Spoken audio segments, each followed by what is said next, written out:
Ça marche. Bonsoir à tous. Donc, ravi de pouvoir introduire ce timé. Merci à Romain, Aurel, Matt et Rafa d'être présents. Donc, on fait partie respectivement des équipes d'ambassadeurs et modérateurs des projets Moonbeam et Axelar. Et en fait, on voulait vous organiser un petit peu ce call pour faire part du lien de prédilection qui s'est tissé avec le temps entre ces deux projets. Vous allez voir quelques petites anecdotes notamment intéressantes sur ce sujet. Et pour un rappel succinct de la narrative d'Axelar, c'est de fournir une communication cross-chain sécurisée pour le Web3. C'est une infrastructure permettant aux utilisateurs d'apps d'interagir avec des assets et des applications sur plusieurs blockchains en quelques clics. Donc voilà, je vous invite à bien profiter de ce call, à noter vos questions s'il y en a, on essaiera d'y répondre à la fin. Matt, je te laisse la parole. Yes, merci. Du coup, je pense que ça serait bien par rapport au fait que voilà, on soit sur le channel d'Axelar, d'avoir une petite présentation de justement du projet Moonbeam. Est-ce que Romain, tu te sentirais de le faire pour nous présenter un petit peu le projet? Ouais, carrément, carrément. Alors déjà, bonjour tout le monde, bonjour la communauté. C'est un plaisir d'être reçu sur votre Telegram. Alors, avant de vous présenter Moonbeam, j'ai juste commencé à replacer un petit peu l'écosystème Polkadot Kusama pour mieux comprendre Moonbeam. Donc, Polkadot a été créé donc par Gavin Wood, qui est le cofondateur et actuel directeur de Parity Technologies. Il était également le CTO et le cofondateur du projet Ethereum et le co-créateur du protocole Ethereum. Donc, le projet Polkadot est donc porté par la Web3 Foundation. Donc, cette fondation, elle a pour mission de promouvoir le développement et l'utilisation des protocoles dans le domaine des logiciels décentralisés, en particulier ceux utilisant des méthodes cryptographiques visant à garantir la décentralisation dans l'écosystème Web3. Donc, il faut savoir que Polkadot a son réseau Canary, qui est Kusama, donc développé par les mêmes équipes de développeurs de chez Parity. Elles ont des fonctions différentes. Donc, Kusama va être beaucoup plus souple, beaucoup plus rapide dans sa gouvernance et plus économique lors du déploiement du code que sur Polkadot. Et à contrario, Polkadot va être beaucoup plus stable, beaucoup plus sécurisé et plus conservateur que Kusama. Donc, il faut savoir que l'écosystème Polkadot Kusama, en fait, en gros, c'est plein de blockchains qu'on appelle des parachains et qui sont reliés à une colonne vertébrale qu'on appelle la relay chain, qui permet tout simplement de relayer l'information vers les différentes parachains. Donc, je ne sais pas si c'est utile que je parle de comment gagner un slot à la parachain, mais en gros, pour devenir une parachain, il faut gagner un slot qu'on réserve via des crawl loans. Les crawl loans, c'est comme un prêt participatif, donc une levée de fonds de type crowdfunding, mais sous forme de prêt pendant toute la durée d'une allocation. Par exemple, pour participer sur Polkadot, on va avoir une durée d'allocation de 96 semaines et sur Kusama, ça va être 48 semaines. Donc, en gros, on alloue des dots ou des KSM pendant les crowd loans sur le projet qu'on veut. Et si elle remporte la crowd loan, le projet remporte la crowd loan, eh ben, on déclenche le slot et il sera alloué pendant 48 semaines ou 96 semaines. Donc, en gros, on prête des dots et en contrepartie, la blockchain nous rémunère contre le token natif en fonction de la proportionnalité de la contribution. Donc, il faut savoir qu'en juin, en juin de l'année dernière, donc Moonriver a gagné sa parachain sur Kusama et elle a été renouvelée cette année. Et en décembre 2021, Moonbeam a gagné sa parachain sur Polkadot et se terminera en 2023. Fin 2023 exactement, en décembre. Donc, voilà un petit peu comment remettre un peu Polkadot et Kusama, son écosystème. Donc vraiment, c'est ce qui va permettre de mieux comprendre Moonbeam. Donc, alors, maintenant, je vais passer à Moonbeam. Donc, pour commencer, je vais vous présenter un petit peu Derek Yo. Donc, Derek Yo, c'est le CEO et le fondateur de Moonbeam. Donc, Derek est un entrepreneur américain donc, qui se situe dans le domaine des technologies de services et surtout de conception de logiciels depuis plus de 20 ans. Donc, en 2005, il était le CTO de la société Fuse. Donc, pour celles et ceux qui ne connaissent pas cette société, c'est la numéro 1 mondiale des plateformes de communication cloud et des logiciels de collaboration pour les entreprises. Donc, en 2017, il devient CPO et accompagne et accélère la croissance économique de l'entreprise. Et à ce jour, Fuse compte plus de 700 employés. En 2019, il décide de quitter Fuse donc pour fonder la société PureStake, qui est une société qui développe des outils et des services d'infrastructure qui alimentent les principaux réseaux Proof of Stake, la blockchain. Et en avril 2020, il me semble que c'est le 27 de souvenir, le 27 avril, il décide de monter le projet Moonbeam. Donc, il monte une team donc, qui est plutôt rassurante car c'est principalement des personnes de la société PureStake et, elle ne fait que augmenter. Et en gros, ce qu'ils ont fait d'intéressant également avec ces teams, c'est qu'ils ont créé des teams de développeurs relations. Donc, c'est des développeurs qui sont spécialisés dans le contact utilisateur. Donc, ils vont expliquer aux utilisateurs comment fonctionnent leurs outils, les intégrations, tout ce qu'ils font. Vous pouvez les retrouver, que ce soit sur YouTube ou même, vous pouvez même discuter directement avec eux, que ce soit sur Telegram ou Discord. Donc, on va venir à qu'est-ce que c'est que Moonbeam. Donc, Moonbeam, la blockchain Moonbeam, elle est développée avec le framework de développement Substrate, qui est du Rust. Donc, c'est un langage de programmation. Et leur principale fonctionnalité, c'est la compatibilité avec Ethereum, en utilisant comme langage de développement Solidity. Donc, tous les projets codés en Solidity sur Ethereum sont compatibles avec la blockchain Moonbeam.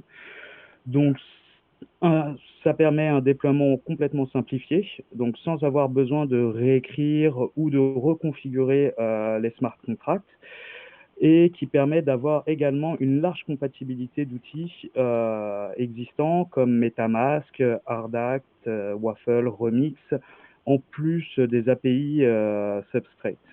Donc, en gros, Moonbeam, c'est un projet qui permet d'activer des smart contracts entre la blockchain Polkadot, donc du Substrate, et la blockchain Ethereum. En gros, c'est le meilleur des deux mondes, donc c'est bénéficier de la facilité d'utilisation d'Ethereum avec la puissance et la sécurité de Polkadot. Voilà. Merci Rome, c'était très clair. Et puis merci pour la remise en contexte, notamment sur l'écosystème Polkadot. Pour compléter, aujourd'hui, voilà, on a fait cet amas, on réunit nos deux teams pour une raison, c'est que dans l'idée, les deux projets entretiennent une très bonne relation. Et à ce propos, je sais que Aurel, tu en sais quelque chose. D'ailleurs, tu nous avais raconté une anecdote à ce sujet sur la relation entre les fondateurs. Si tu veux en parler et si tu veux même raconter l'anecdote, je te laisse la parole. Yes, bien sûr. Bon, salut à tous. Merci d'avoir organisé ce petit MA, c'est super sympa. Donc ouais, comme tu viens de le dire, on est deux projets, donc Accélère et Moonbeam, qui sont super ambitieux. Et donc pour lancer des projets ambitieux comme ça, il faut des personnes qui soient très compétentes. Et c'est ce qui se passe au niveau des dirigeants de chacun des projets. On est vraiment sur des personnes qui ont énormément d'expérience dans leur domaine et qui savent gérer des boîtes, qui savent monter des grosses structures. Donc c'est super intéressant. Puis on va voir que voilà, il y a un rapport qui date même, on va dire quasiment au début de la création, même de l'idée d'Accélar. Les teams se connaissaient déjà. Donc il y a vraiment une relation historique. Je vais rebondir sur ce qu'a dit Rome et l'historique du coup de Derek Yo à Fuse avant de monter du coup la société PureStake qui gère Moonbeam. Donc Derek, il avait cofondé en fait Fuse avec une personne qui s'appelle Steven Kokinoff.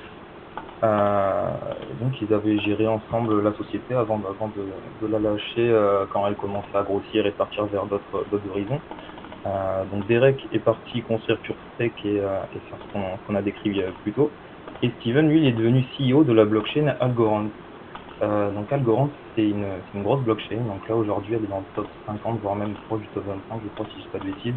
Elle se concentre plus particulièrement sur tout ce qui est nouvelle approche de Proof of Stake, pour tout ce qui va être professionnel, voire étatique, par exemple, tout ce qui va supporter les MNBC ou ce genre de choses.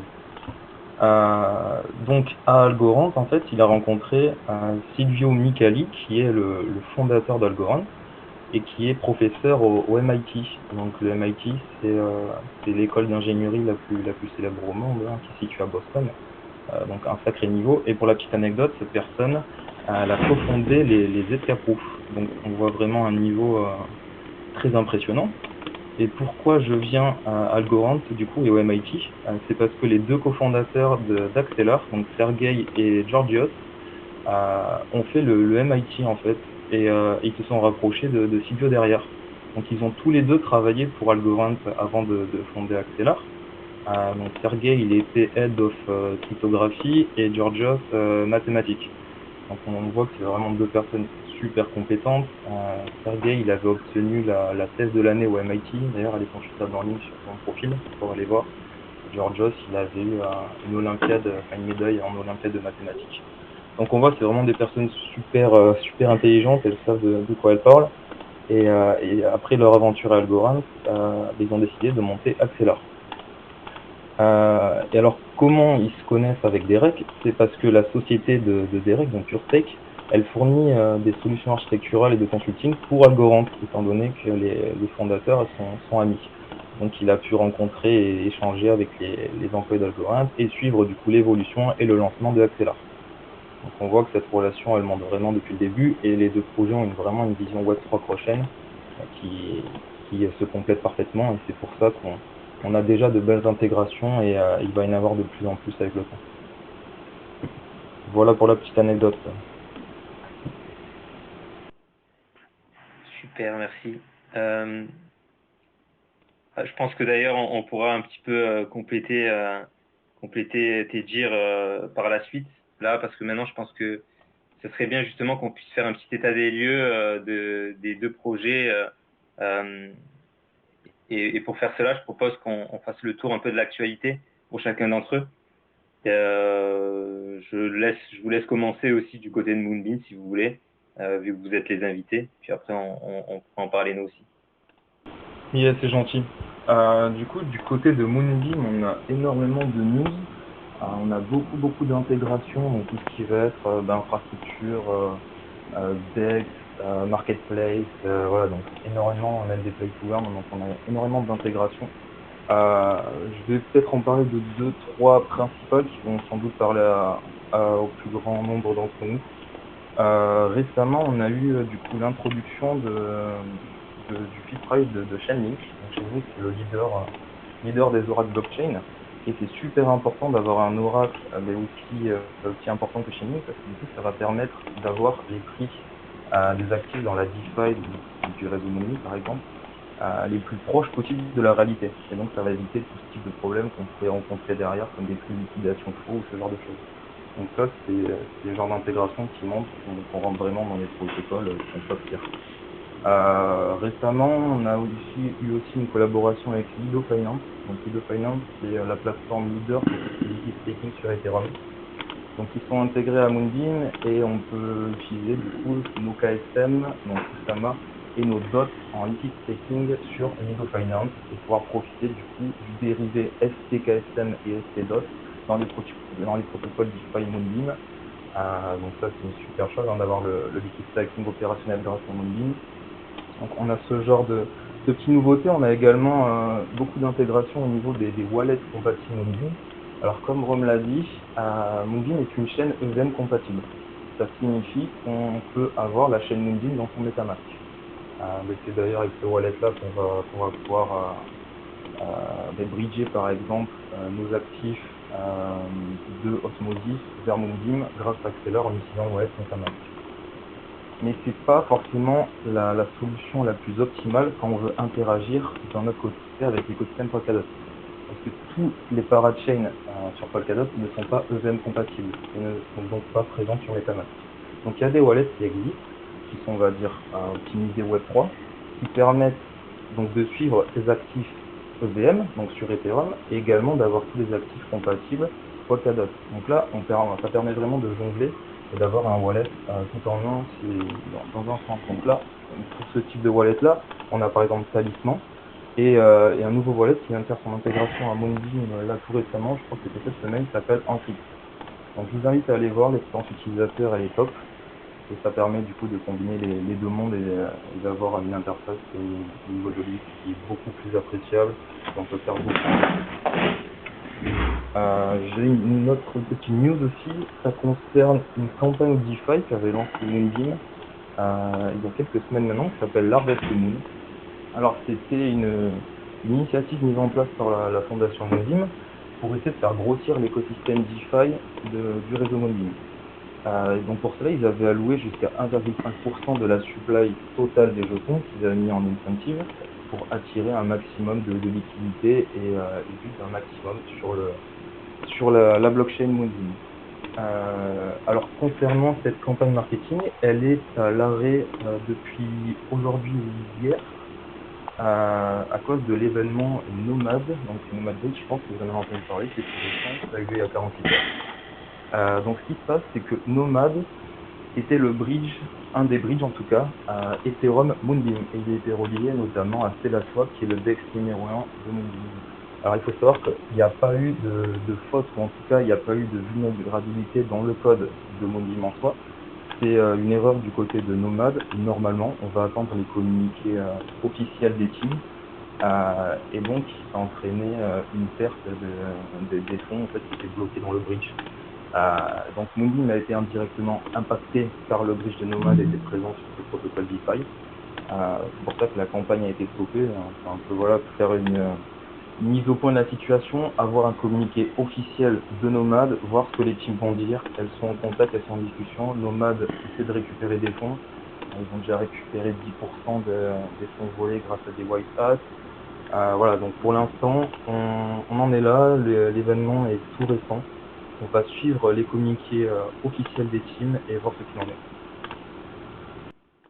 Voilà, exactement. Alors, je vais juste rebondir donc sur le Harvest Moon. Donc, il a bien été interrompu, mais il y a également une campagne du projet Galaxy qui a été lancée, il me semble, il y a une semaine ou deux. Et à ce que j'ai pu comprendre, faut savoir que cette campagne, il fallait faire des tâches, comment dire, pour réussir à claim un NFT. Et la campagne s'est terminée le 11 août. Mais d'après ce que j'ai pu comprendre, donc toutes les tâches qui ont été accomplies avant le mode maintenance qui a eu lieu hier, non, c'est pas si c'était hier.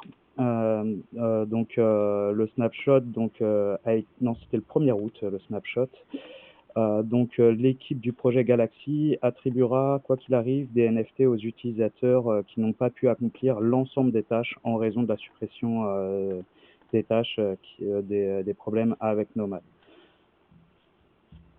Donc voilà un petit peu les news et juste vraiment pour rebondir quand même sur l'exploit Nomad. Donc il s'agit bien d'un exploit qui s'est produit sur le réseau Ethereum. Donc c'est avec un contrat donc Nomad. Donc les fonctionnalités centrales de la blockchain Moonbeam n'étaient pas du tout impliquées. Et quoi qu'il arrive, la fondation Moonbeam continuera à soutenir l'écosystème et en particulier à diversifier tout ce qui va être des infrastructures. Donc à ce stade, de toute façon, on attend vraiment les communications publiques de Nomad. Parce que pour le moment, c'est pas clair sur le niveau de l'étendue de l'impact côté Moonbeam. Donc pour le moment, on n'a pas d'informations. On attend vraiment le communiqué officiel qu'on retrouvera sûrement sur leur Twitter directement. Voilà. Parfait. Merci pour ce petit tour d'actu et puis pour ces quelques précisions qui, je pense, du coup, étaient nécessaires de notre côté. Bon, même si effectivement les différentes news, vous pouvez les retrouver, on les communique très fréquemment. Je pense qu'on peut quand même parler de quelques éléments. Est-ce que Rafa, tu veux le faire? Oui, ouais, je peux en parler rapidement. Après, nous les news assez importantes du moment, il y a eu pas mal de partenariats et d'intégration récemment, avec des intégrations sur Osmosis par exemple, qui va permettre d'apporter un peu de liquidité sur Axelar par exemple. Après, on a aussi une grosse news, euh, c'est que la BNB Chain est intégrée à Axelar. Donc ça va permettre à de nombreux utilisateurs de pouvoir, par exemple, bridger leur token, vu que de nombreux utilisateurs sont sur cette BNB Chain. Ensuite, il y a eu pas mal de petits jeux il y a des petits jeux, des petits play to earn qui commencent à intégrer Axelar, comme vous pouvez aller voir, hein, c'est sur le feed Twitter, mais par exemple, il y a Pocket Worlds, Eldarune, c'est des petits jeux RPG indépendants. Et ça peut être intéressant pour justement, Axelar peut être intéressant pour, pour, euh, pour vraiment tout ce qui est play to earn, etc. Parce qu'on sait que des fois, euh, on a besoin de pas mal de liquidité. Donc du coup, ça peut permettre d'apporter de la liquidité en plus pour ces jeux. Ça peut être un point fort en fait. Après, qu'est-ce qu'on a d'autre? On a eu une grosse nouveauté qui a eu lieu dans la semaine, il me semble. C'est le rebranding d'Axelar. On a un nouveau logo, un nouveau site. Euh, D'ailleurs, on a un petit concours en ce moment pour les créateurs pour les designers un peu, qui savent un peu euh, dessiner, etc. Euh, on a un petit concours qui permettra je sais plus ce qu'on gagne exactement. Oxy, t'as plus d'infos sur ça, il me semble. Euh, on peut pousser les gens à faire ce genre de concours. Ensuite, voilà, Axelar a pu participer également à l'ETHCC, donc qui s'est très très bien déroulé. Et en ce moment, l'équipe est sur Toronto. Donc voilà. Après, j'ai pas d'autre actualité en tête qui est importante. Bon après, bien sûr, on attend tous avec impatience le 14 septembre aux alentours pour le fameux TGE. Et sinon, voilà, j'ai pas d'autres. J'ai eu beaucoup de questions concernant le fait que Axelar, on m'a posé des questions comme quoi Nomad, est-ce que il pourrait se passer la même chose sur Axelar? La réponse qui a été donnée principalement, c'est que il fonctionne pas exactement de la même manière vu que nous, chez Axelar, on a une partie stacking, une partie, pardon, stacking. On a une partie DPoS en fait. Donc en gros, la sécurité du réseau, elle est en partie, elle est en partie. Elle repose sur le delegated proof of stake, ce qui va permettre justement d'avoir un réseau tout à fait décentralisé, alors qu'il me semble que Nomad ne l'avait pas. Donc c'est vraiment niveau sécurité, ça va être vraiment sur ce point-là, voilà que va se jouer la sécurité du réseau. Donc voilà, après je sais pas s'il y a d'autres actus qui pourraient être importantes.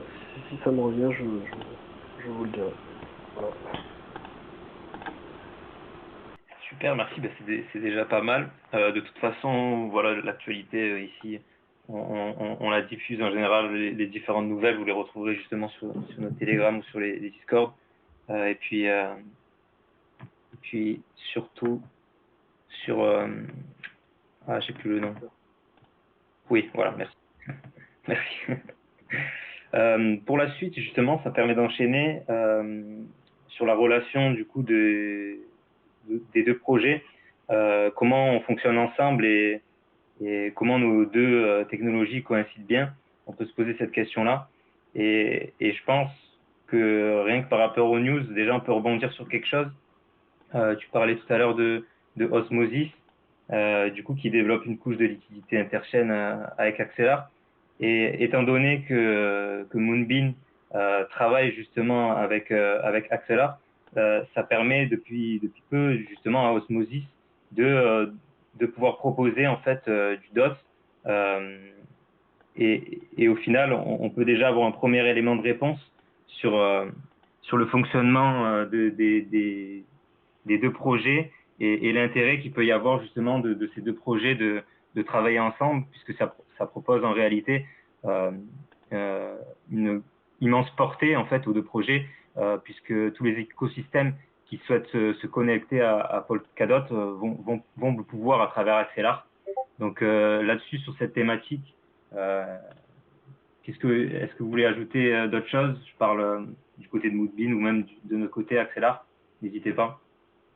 Yes, pour rebondir à ce que tu viens de dire, déjà félicitations Axelar pour avoir gagné le droit du coup de devenir le bridge sur Osmosis devant Gravity. Quel bridge. Et ouais, du coup pour rebondir à ce que tu viens de dire, cette collaboration avec Moonbeam, elle est géniale parce que ça permet de faire un transfert de liquidité entre les écosystèmes Polkadot et Cosmos, qui sont deux écosystèmes très importants dans le monde global, on va dire, des cryptos. Donc cette vision, elle est vraiment partagée. C'est assez incroyable ce que les deux technologies permettent de faire.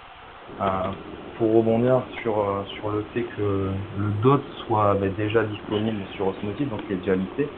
Donc c'est le premier actif de Polkadot qui est sur Osmosis. Je crois qu'il y a même une pool déjà qui existe, qui a des incentives. Je crois que c'est une DOT Osmo. J'avais vu quelque chose comme 300 000 $ de liquidité, donc ça commence à faire son petit bout de chemin petit à petit. Et comment ça fonctionne en fait, c'est grâce aux technologies donc, qui sont à l'intérieur de Polkadot, qui s'appelle la technologie XCM. Donc ce n'est pas un bridge, mais ça va permettre grâce à l'architecture de Polkadot de faire transiter les actifs entre les différentes parachains, permissionnel en fait, sans bridge, donc pas de risque de hacking, et tout ça est assuré par la relay chain au niveau de la sécurité.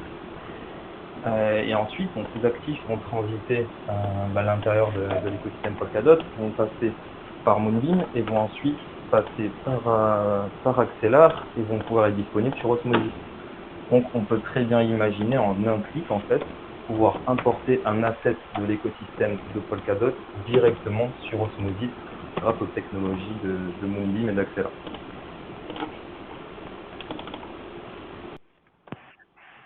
Exactement, et c'est vrai que du coup voilà on peut se dire clairement qu'ici on a un cas précis où cette solution est à bénéfice réciproque dans le sens où cela permet de faire transiter clairement des actifs de par Moonbeam et de par Axelar, en supposant que les projets du coup que beaucoup de projets qui s'intègrent à Axelar et cet objectif justement d'intégrer des actifs de l'écosystème Polkadot. Si vous voulez rajouter d'autres choses, n'hésitez pas, sinon on peut passer un petit peu à la suite. Ouais, simplement pour dire que donc pour l'instant seulement le DOT est disponible, mais je crois que le vote de gouvernance est passé il y a à peine une semaine, donc on est vraiment au début de cette collaboration. Les deux projets sont encore jeunes, et petit à petit on va voir arriver sur des decks comme Osmosis, avec de plus en plus de projets, donc de parachain de l'écosystème Polkadot, et petit à petit on va pouvoir étendre ça à plusieurs écosystèmes, étant donné que Axelar est déjà relié à Avalanche, Polygon, récemment la Binance Chain. Donc voilà, donc on a possiblement un futur Web3 cross-chain qui va être qui va grossir en fait de plus en plus grâce à des projets comme les nôtres et grâce à ces technologies innovantes et ces interactions qui vont devenir de plus en plus importantes car les deux projets Axelar et Moonbeam souhaitent continuer dans ce sens-là et se développer un maximum. Et je souligne juste ce que tu disais par rapport à un Web3 plus, on va dire, plus ouvert.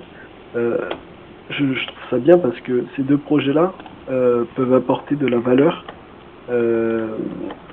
vraiment au niveau du Web3. Parce que En gros, tu as d'un côté Axelar qui va permettre, qui lui, son objectif est d'être un peu à l'image d'un TCP/IP, un protocole TCP/IP enfin, Web3 en gros. C'est-à-dire que tu ne sauras pas sur quelle chaîne tu es exactement, mais ce sera totalement invisible pour l'utilisateur. C'est comme si tu avais des intranets connectés grâce à Axelar.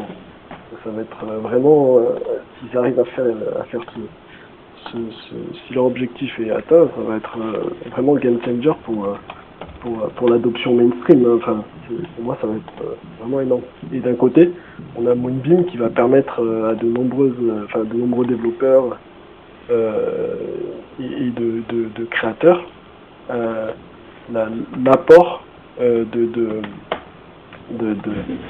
code, comment dire, de dApps d'Ethereum vers Moonbeam. Donc ouvrir un grand, comment ça s'appelle, Un grand canal au final. de grandes possibilités sur Polkadot, quoi. Enfin, l'objectif va être énorme pour moi. C'est ça, et puis surtout, du coup, Moonbeam intègre, on va dire, tout ce qui va être compatible Ethereum. Donc on est sur les plus grandes applications. Je veux dire, Curve est déjà intégré, Guido est déjà intégré. Donc petit à petit, cet écosystème grossit, et si ces applications viennent se greffer à Moonbeam, c'est qu'il y a un intérêt aussi de leur côté à toucher tout ce qui va être l'écosystème Polkadot. Mais on peut aussi imaginer sur Osmosis, par exemple, du coup grâce au bridge d'Axelar et à la connexion à Moonbeam, les désactifs d'autres parachains de l'écosystème Polkadot. Donc on va pouvoir vraiment faire des choses incroyables parce que les parachains de Polkadot sont souvent spécialisés sur tel domaine. Il y en a une qui est spécialisée par exemple pour bridger le Bitcoin sur l'écosystème Polkadot. Une autre qui fait uniquement de la NFT marketplace pour construire des jeux dessus, ou d'autres qui font des NFT composable, c'est-à-dire des NFT 2.0 adaptables. Et tout ça, du coup, ça peut transiter librement dans l'écosystème Polkadot, et avec des intégrations comme Axelar, on va pouvoir envoyer toutes ces intégrations au-delà de l'écosystème Polkadot et fructifier du coup de cet environnement multi-blockchain.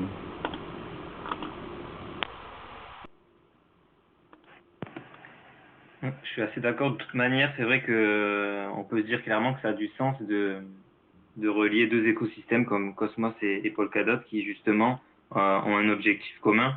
Et je pense que de passer par Axelar et justement Moonbeam, ça donne encore plus de sens parce que c'est clairement on retrouve un objectif plus ou moins commun qui est vraiment je le répète un peu, mais de rendre le Web3 le plus facile à utiliser pour tout le monde et le plus accessible et le plus transparent. Donc c'est en ça, je pense que les projets se travaillent dans le même sens et ont du sens. Voilà, simplement. Exactement. Je voulais juste ajouter une dernière chose, parce que je vois que l'heure tourne. Si vous voulez regarder un peu comment ça marche, la DeFi côté Moonbeam, il y a une news qui a été faite la semaine dernière entre StellaSwap, qui est le DEX leader sur Moonbeam, et Axelar, qui va annoncer un partenariat. Le bridge Axelar sera disponible directement sur la plateforme de Stella, et donc les actifs Axelar, c'est-à-dire USDC, USDT, ce genre de choses, vont pouvoir être disponibles dans la DeFi Moonbeam sur StellaSwap. Donc je vous invite à surveiller tout ça, ce côté-là, et on va pouvoir, par exemple, si vous avez des USDC, donc Axelar sur Osmosis, vous allez pouvoir les faire transiter via StellaSwap et les utiliser en DeFi avec par exemple du Glimmer, donc le token Moonbeam, du DOT ou d'autres actifs de ce genre. Voilà, donc vous allez pouvoir tout ça grâce à Stellar, surveiller, ça devrait arriver là dans les prochains jours. Top, je te remercie pour la précision. Du coup, avant qu'on enchaîne, je voulais faire une session de questions-réponses, mais je sais pas si y a suffisamment de monde pour le faire. Est-ce qu'on ferait pas un petit point sur justement le futur des deux projets et même si on l'a un petit peu évoqué, moi je sais que au niveau de Axelar, ce qu'on peut dire, c'est qu'effectivement, ce qui est très attendu, on en a parlé, c'est le TGE, du coup prévu pas avant le 14 septembre, même s'il a été repoussé plusieurs reprises. Je sais qu'au niveau communautaire, on va continuer à travailler. et il devrait continuer à avoir des événements, justement, car Axelar est très attaché à sa communauté pour qu'elle reste en éveil. Je pense aussi que dans le futur, et comme on peut le voir actuellement, parce que même si on est dans un contexte assez particulier au niveau du marché, ça continue de travailler et puis on devrait continuer à avoir une adoption et de plusieurs intégrations, comme on a pu le voir à Axelar justement, et en sachant que voilà, pour synthétiser l'objectif final effectivement d'Axelar, qui est d'offrir la possibilité à l'utilisateur vraiment de naviguer entre les différents écosystèmes en toute transparence. Donc ça, je pense que c'est bien de le rappeler parce que c'est l'objectif final, mais il y a encore du chemin avant d'y arriver. Mais on voit au moins que ça travaille et que ça avance. Je ne sais pas si vous voulez rajouter quelque chose, après on passera aux questions en réponse.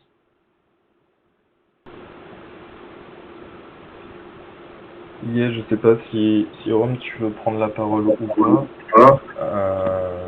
Non, mais tout ce que je vais dire, c'est que nos visions, elles sont communes. Les deux projets commencent à se développer depuis leur début, en fait. Je sais que Moonbeam était une des premières intégrations à satellite, par exemple. Et ça va aller dans ce sens, donc il y aura de plus en plus d'incentives. Voilà, donc là, prochainement, l'intégration d'Axelar dans la DeFi Moonbeam sur TelaSwap. Il y a de belles choses qui vont arriver. Pareil, Osmosis va grossir avec les actifs de l'écosystème Polkadot. Donc surveillez ça prend du temps. Polkadot construit énormément en interne. De plus en plus de canaux de communication sont ouverts à l'intérieur de l'écosystème, donc entre les différentes parachains. Et bientôt, tout cet écosystème va grossir et on va voir de belles choses arriver avec de la liquidité qui va augmenter, on l'espère. Et tout ça au bénéfice d'utilisateurs qui pourra réaliser des choses qu'on ne connaît pas encore aujourd'hui, tout ça en un clic et sans complexité, d'une manière très simple. Très fluide. Moi, j'ai rien d'autre à rajouter, Aurel, t'as tout dit. Non, mais moi je partage entièrement la vision. De toute façon, Web3, on a exactement la même et je pense que c'est deux gros projets qui sont soudés et on attend beaucoup d'eux et affaire à suivre. Rien de mieux qu'un bear market, on va dire, pour construire sereinement. Donc, et ça construit aujourd'hui. On voit que les écosystèmes construisent énormément et affaire à suivre, tout simplement. Je pense que c'est une belle conclusion. Maintenant, je laisse à la communauté la possibilité de poser des questions si vous voulez. N'hésitez pas.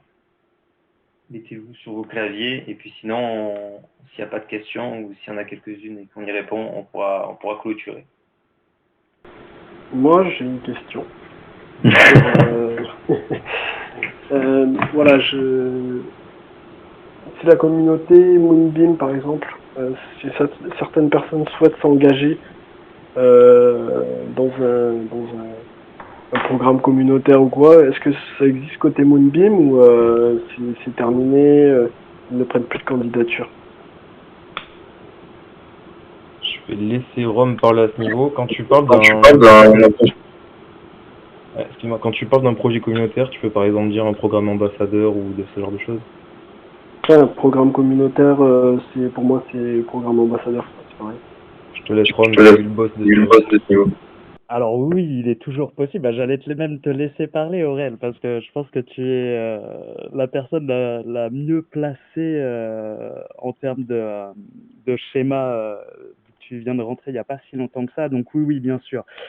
Il y a des possibilités toujours de rentrer en tant qu'ambassadeur. Tout ce qui va être task, je suppose que c'est à peu près les mêmes choses que chez Axelar, tout ce qui va être modération, traduction, gestion de AMA également, un peu de BizDev également. Mais bien sûr, il y a toujours la possibilité de rentrer dans la communauté en tant qu'ambassadeur. Nous, aujourd'hui, on a des rôles. On commence par candidat, ensuite ambassadeur, après senior ambassadeur et après, il y a du lead ambassadeur. Donc voilà un petit peu, si tu veux rajouter quelques mots, Aurel. Ouais, juste pour continuer dans ce que tu viens de dire, le programme ambassadeur de Moonbeam, il est juste énorme.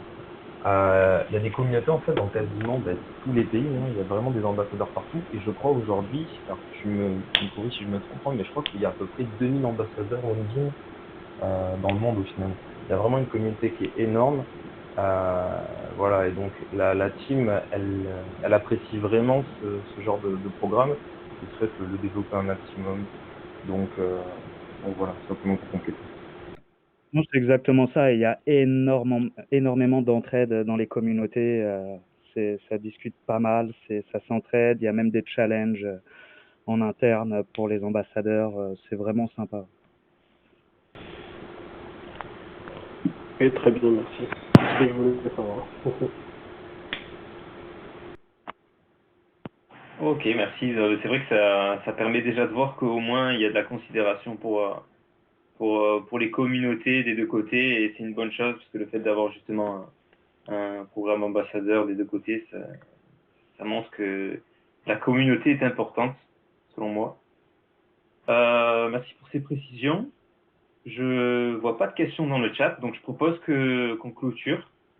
Et du coup, je remercie tout le monde d'avoir participé. Donc, merci à nos invités du côté de Moonbee, Rome et Aurel. Merci à Rafa et Oxy d'avoir été présents. Oui. Désolé, je te coupe. Juste pour préciser que ça, c'est en fait une main en deux parties. En gros, là, on a fait la première partie chez nous. On a fait ça à domicile côté Axela. Et la deuxième partie se fera en septembre. À peu près aux alentours, on va essayer de faire un peu ça avant le TGE, le 14 septembre, si c'est pas repoussé. Et du coup, là, on va plus parler sur le projet Axelar chez Moonbeam, en fait. Dans leur Telegram, où on fera un space, Twitter, ou je sais pas, on verra bien comment on s'organisera. Mais si vous souhaitez en savoir plus sur Axelar et bien sûr sur les actus qu'il y aura à ce moment-là en septembre, parce que je pense qu'il y aura plus de monde à ce moment-là, n'hésitez pas à déjà vous inscrire pas vous inscrire, mais vous connecter sur le Telegram de Moonbeam par exemple. Et donc voilà, c'était juste la petite précision que je voulais apporter par rapport à cette année. Voilà. Donc c'est la première partie, il y aura une deuxième partie. Yes, tu fais bien. En tout cas, on vous remercie de nous avoir accueillis sur votre Telegram. Et on sera ravis du coup de faire la deuxième partie sur une app. Avec des news côté Axelar et des bonnes news, on espère, au niveau de lancement du token. Exactement. Ça sera génial. Merci en tout cas, tout le monde, de nous avoir invités. C'était vraiment super. Et on se revoit très rapidement, donc en septembre, sur notre Telegram pour la deuxième partie. Merci à vous, merci à tous. Super, merci à tous. Bonne soirée à tout le monde. Et bonne soirée. Ouais, tout le monde. Ciao, ciao.